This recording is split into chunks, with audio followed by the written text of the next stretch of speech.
Hello, friends. Today we have with us Mr. Deependra Manocha. His story is extremely fascinating and motivational, and I'm sure that you will certainly get inspired by his achievements. He is a person with blindness and still has achieved phenomenal in the field. So, sir, thanks for sparing time.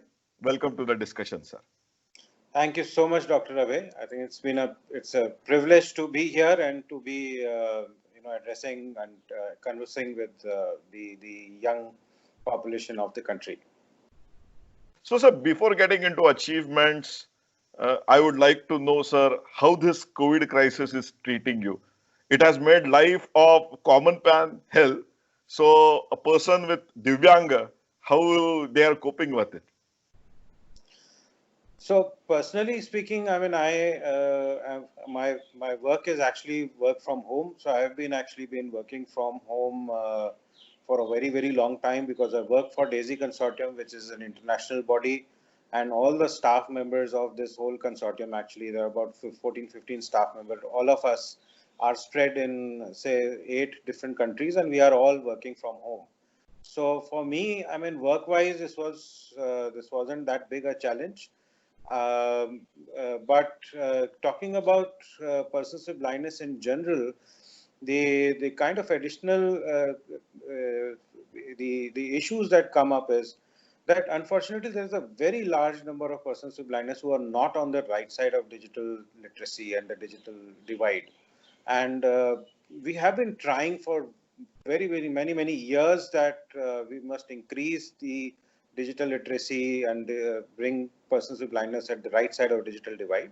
That has not really happened at the scale at which we would have liked it to be done, and that is what is posing the biggest problem. The second is the social distancing actually creates a new barrier for us. If you would see, like, we substitute our vision with touch, sound, and smell. Now, touch becomes so important for us, which is completely taken away when it comes to social distancing. So, for example, even if I am standing on the side of the road and if I want to cross the road, normal course would be that there is a person with blindness, and some passerby would simply offer that, okay, can we help you to cross the road safely? But you can imagine that that particular simple task would now become such a big challenge, because first of all, nobody would want to come so near to that stranger that you are actually holding the elbow of the other person and crossing that road. So these are social distancing actually is posing a completely new kind of a challenge for persons with blindness and low vision here in this COVID era. But this could be also treated as opportunity by large number of technologists who could be seeing this program, and they could actually come up with the devices or technology gadgets to actually support some of these or to help people with persistent blindness to overcome these challenges. That is absolutely there. In fact, what has happened is that we have been advocating a lot that for specifically for persons with blindness, the digital things like using a computer, I can actually read and write in the mainstream script. Now, Right. this one single thing is a huge revolution actually that happened almost 20-25 years ago for English languages, and say just about 3-4-5 years ago for Indian languages. This we had been trying our level best to bring about that change in our education system to adopt these new methodologies and of reading and writing, but the amount of success had been less.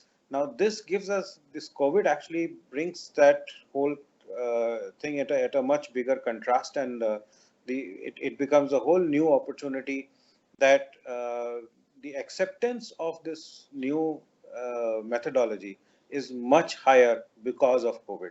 So we are actually, like in our school, the Saksham is an organization which I founded. So that runs a resource center in Noida, and all the students who are there have been, digitally empowered.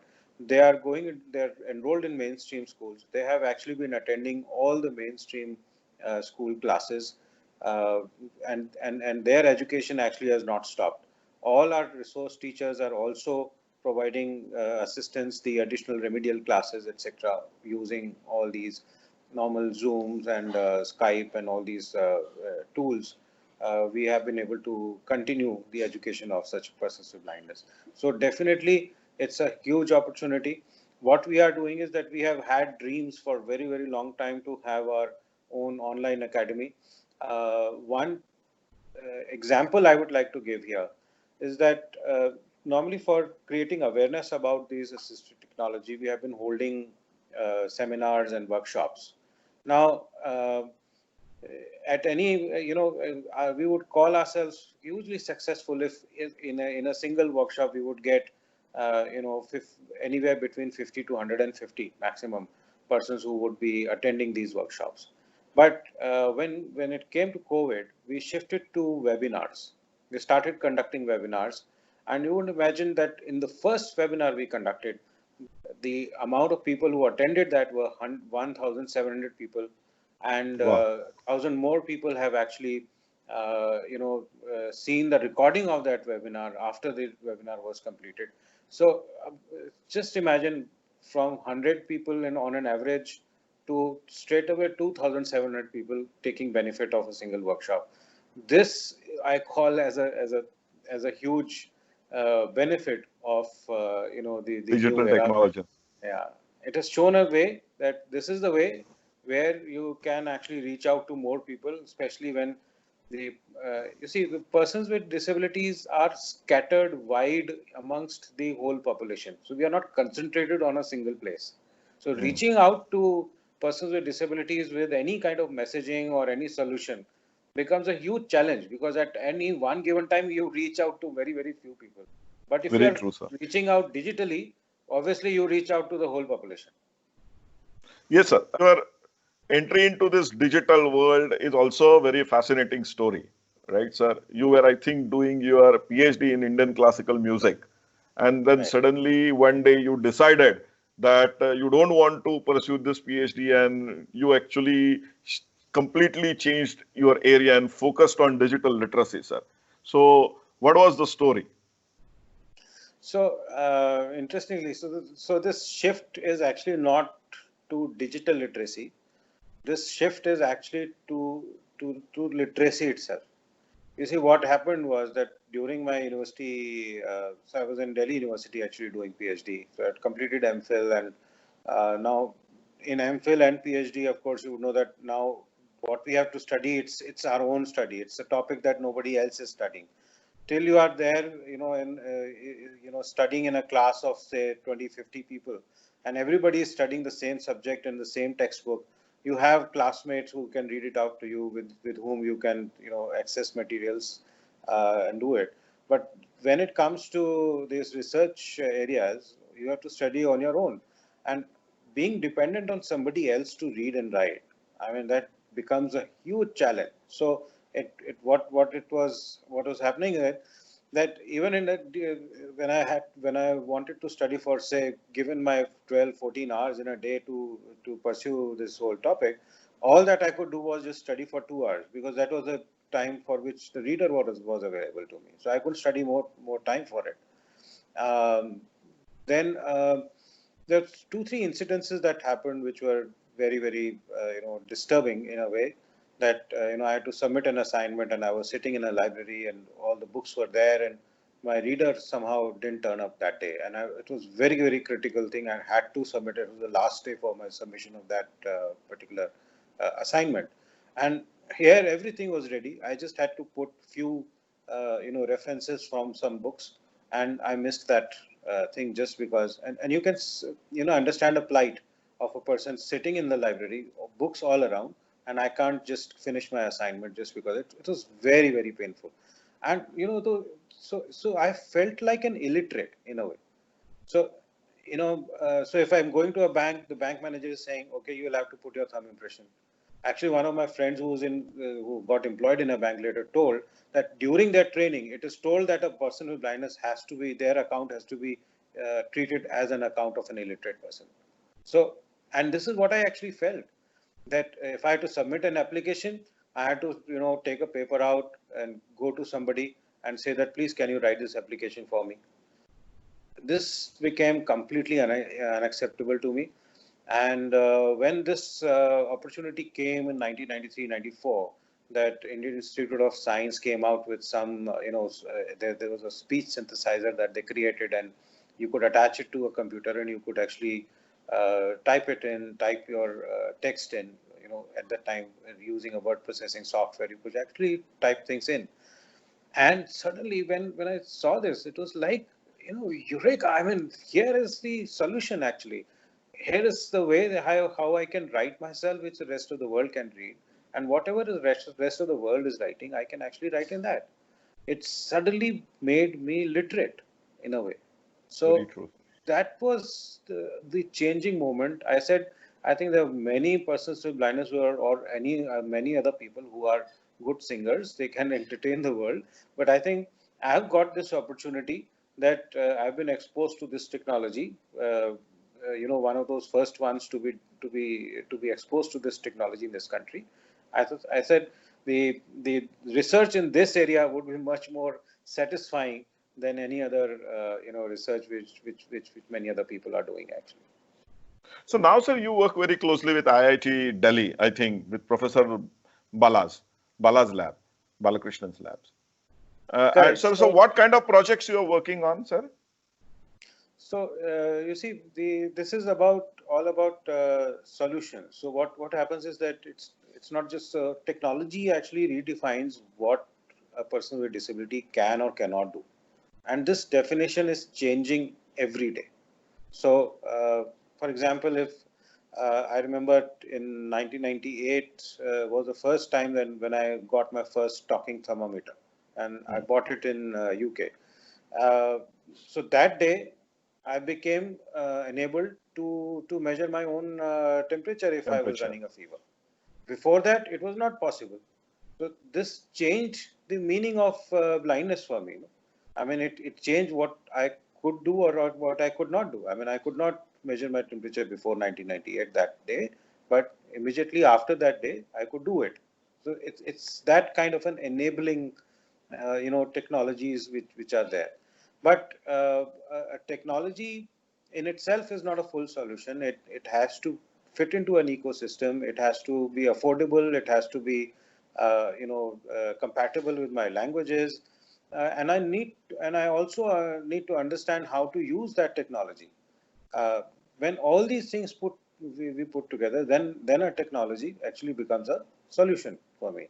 And so uh, so so we were actually introducing these new technologies in our country in that way for a long time.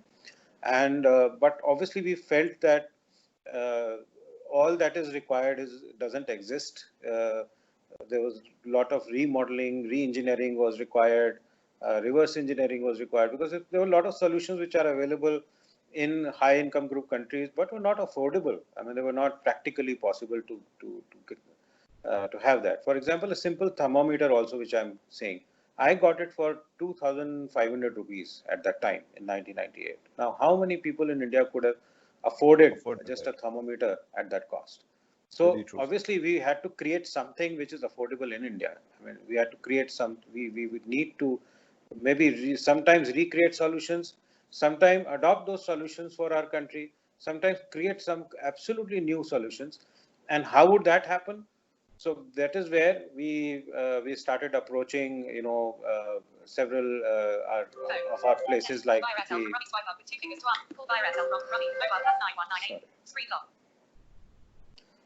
So that is how we started approaching institutions such as IIT, etc., and that is how the whole of this our journey started together. And I've met Professor Balakrishnan there, and immediately we sort of gelled with each other's ideas and we took it on from there, and the partnership started. And now today the situation is that there is a dedicated lab called the Assistech Lab at IIT Delhi, which is a collaboration. The Saksham Trust actually collaborates closely with this Assistech Lab. And that not just Professor Balakrishnan, but Professor Madhusudan Rao and now Dr. Rohan Paul and other people are now, several faculties are involved. And at any one given time, there are like 25 to 30 people either employed or from the students who are involved in developing solutions for persons with blindness or low vision uh, in IIT Delhi. So several projects. SmartCane was the first project that came as a product. Um, so one very important part of this journey was that we had seen that there are several developments that happen, but that remain at the stage of prototypes in the technology institutions. They never get to the stage of a product. So I think that was one thing that we were able to crack in this partnership between Saksham and IIT Delhi. We found industry partners, and we did the whole cycle of development together, right from the conceptualization, the involvement of users, right at identification of problems, to developing prototypes, to taking it to the industry for doing this transitional research from the prototype to a product. But sir, whether And there is then a revenue model here in these products, whether the industry is really keen on actually taking them as a business model, or they are more interested into CSR kind of an activity by building these products? so that's a buy-off that we will need to sort of take. Say if the development cost of a product is to be, if we have to get that cost back uh, from the for by charging it to the users, and if the number of those products sold are much higher, then you can subsume that cost of development in that product. But here, when it comes to products for persons with disabilities, the first thing is that the number of products that will be sold is not going to be in millions. So if we try to get the cost of development back from the users, then the cost of the product really goes high and it becomes unaffordable. So that is why industry would not be interested, because it will not become commercially viable. So that is why we have chosen that thing, that at least the cost of development should come as a CSR fund. Mm, Once mm, a product is developed, mm, then the industry sort of takes it to the users. They are mm, involved in production, the full production, but taking it to the users can actually be sustainable.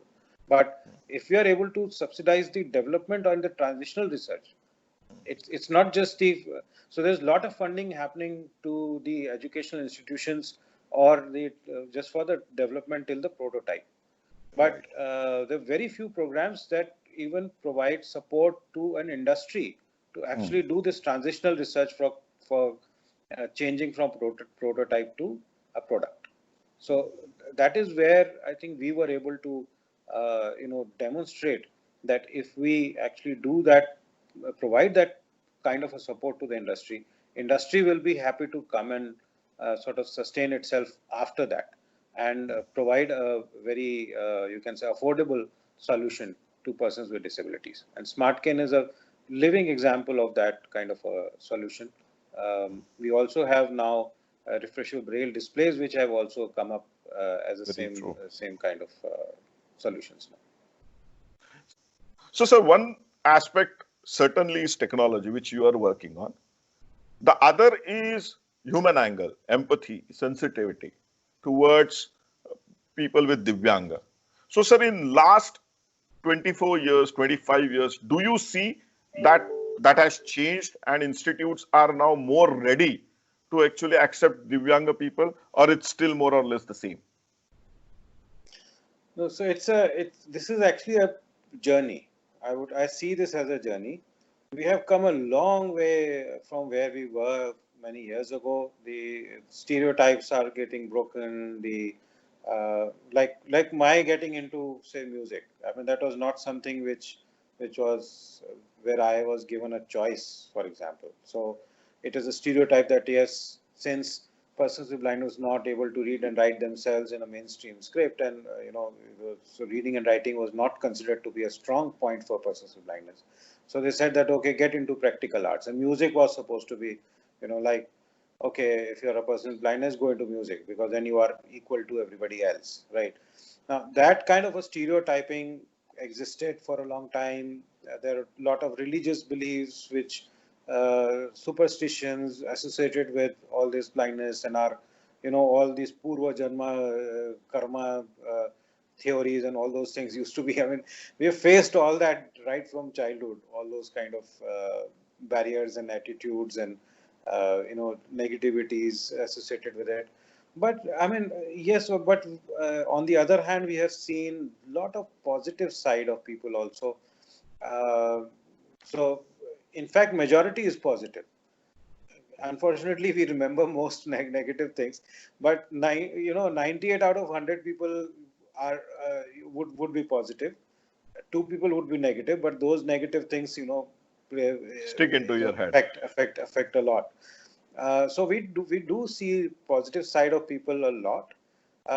When it comes to say what is a place of persons with disabilities in society, yes, um, uh, right from education to this and that, every place we are seeing it as a journey. Um, what where the challenges lie is that all through we used to see persons with disabilities as a separate segment, you know, and there is a movement from charity to rights. Now, those are few very critical words for us. Very true, sir. Uh, we have had, like earlier, it was considered that okay, persons with disabilities are somebody who have to be served, who have to be taken care of, they have to be cared for. That was the main thing, and that would look right also in if you look at it for the first time. But inevitably, what happens is that if you are caring for somebody, the rights of those persons are then used. Those were getting compromised completely. We were not equal citizens. So if we are not equal citizens, it becomes like it, today I have extra time and I want to give it to somebody and I'll give it to you. But it's Hmm. not part of my regular duty. It's not part of my regular service. Very That true. that used to be the biggest hurdle. We used to say, uh, so we want this facility so that we can study. We arguments used to come. Oh, we are not able to provide this even to persons, all the population who are completely non-disabled, and you are talking about giving this facility to persons with disabilities. And I would say, why not? I mean, because how can you choose? How can you not give? And when we are talking about equal opportunity, it is also about providing equal rights. We are equal citizens, and the manifestation of that, I would say, is in the shift which is now required, and there is the word called universal design. Hmm. So, uh, so how does segregation happen? If I would ask an architect, okay, I want to create a school for persons with blindness, what Hmm. are the facilities that are required? They would come up with all the solutions, beautiful solutions, and they would create a wonderful picture in which a person with blindness can actually study without any hurdles. Hmm. But the next question I asked, that if you are designing a school, a mainstream school, how many of these things would you have actually introduced in that mainstream school?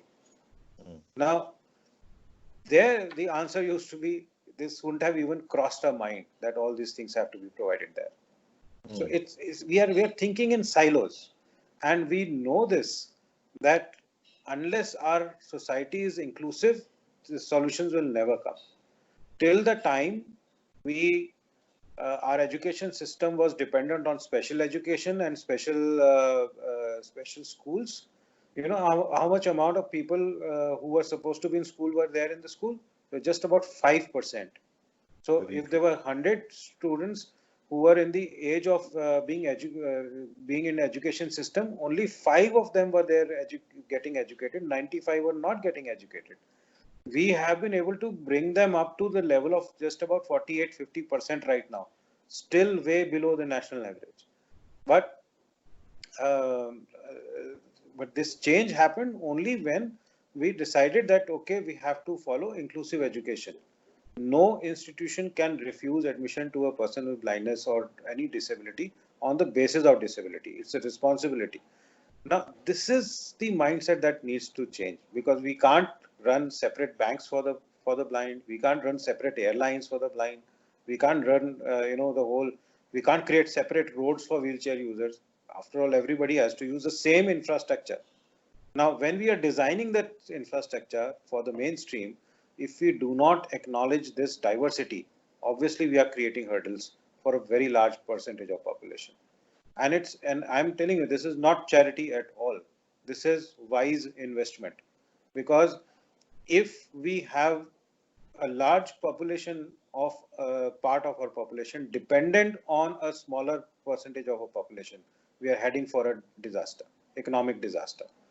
Maximum number of people have to be made productive, and we have to create an environment where maximum number of the population, percentage of population, remains productive and able to support themselves. Only then it makes an economic sense. And this can only be achieved by this universal design, when we do not think in silos, and we acknowledge diversity and try to include everybody in whatever we are creating. Very true, sir. So one aspect certainly of what you spoke is facilities which government is creating to ensure that there is equal opportunity for people with Divyang. The other is contribution from society also, sir. So, sir, what our youngsters should do to ensure that we create space or we create this world which has equal opportunity for all. You work also very closely with Daisy Society, sir. So you can integrate both the aspects while answering this question. Perfect. So the it for a technologist or a person who's working in this area of technology, one thing is we have established that we have to adhere to universal design and be inclusive. But it's actually not humanly possible to know what is the requirement of each and every diversity. So what is the way out? The way out is that there are standards which are created. There are so if, for example, if you are working on a website, so we have an international body that governs the whole World Wide Web Consortium, and that organization is called the W3C, the World Wide Web Consortium. That is the one that creates those standards on which the whole internet system is actually running. And if we do not adhere to those standards, the whole system will collapse. Now, this very body, the W3C itself, for example, also has guidelines on how to make websites inclusive, how to make them accessible. And these are called Web Content Accessibility Guidelines. Version 2.1 is the current version. But if you actually follow these guidelines, then you have met the whole diversity needs, actually. So as a technologist, the first thing that needs to be done is to check whatever we are doing. We need to check what are the various guidelines or standards that are required to be followed when we are creating such things. So it's like if you have to sell any hardware in Europe, you have to comply to CE standards. So same way, there are certain standards which are there which have proven track record on accessibility. And whether we are creating any hardwares, any kind of user interface, there are accessibility guidelines associated with it. And if we follow them, then we can make them inclusive.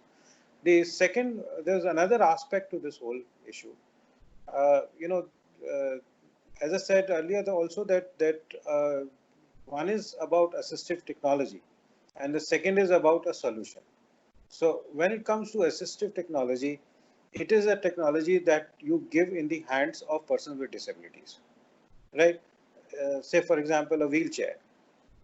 a wheelchair is given to a person who cannot walk, but uh, will providing a wheelchair be enough to for that person to start operating at level of everybody else in this society? No, because it requires an environment, a barrier-free environment to operate on. So, uh, how do we provide that? I mean, if our footpaths have those steps at every 15 meters, we have a step up and step down. How would a wheelchair user be,